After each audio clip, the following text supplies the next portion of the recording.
Let's get to the draft lottery.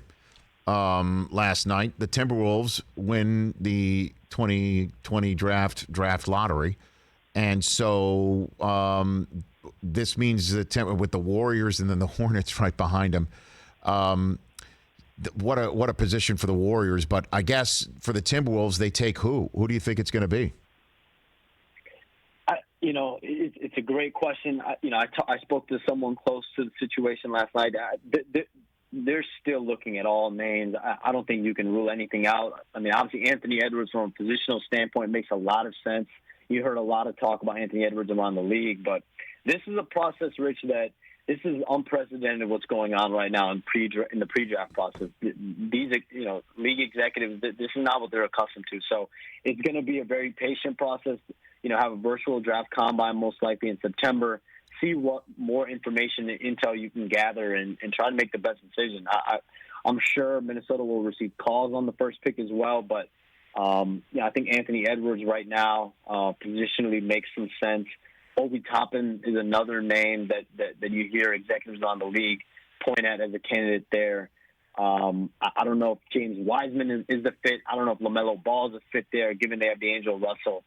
But those are the couple names that I was hearing right off the bat. So basically, the Warriors signed D'Angelo Russell, right? They get Wiggins, and then they get the second overall pick.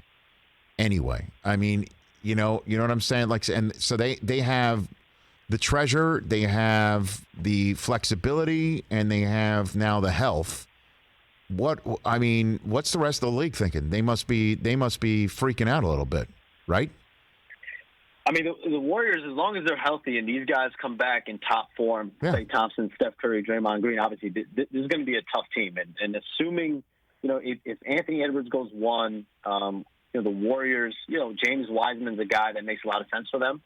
And so you bring in Wiseman, you have him, and you have a team that's ready to go. And there are going to be veteran players across the league that want to join this team. There have already been some players that I know have been looking at them as a destination because you want to be a part of something like this. And so they're going to be right back in the thick of this next season, I'm sure. Well, drop some names. Give me some names who might want to join the Warriors and just go ahead and make them a 60-win team once again in 2 seconds flat.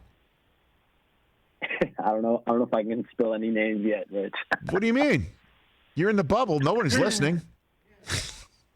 You're in the Rich Eisen Show bubble. We'll just keep it between us. Come on now. What do you got? Oh, man. I got nothing. Oh, boy. But you're hearing already that players, once they are free of this 2019-2020 season, would be more than happy to throw themselves in the city.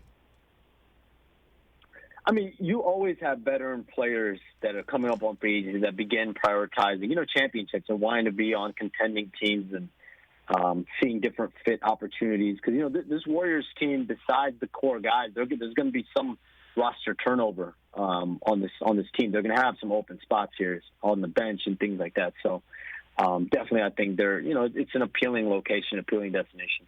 Hey, you watched all the way to the end. Thanks for that. Watch more right here.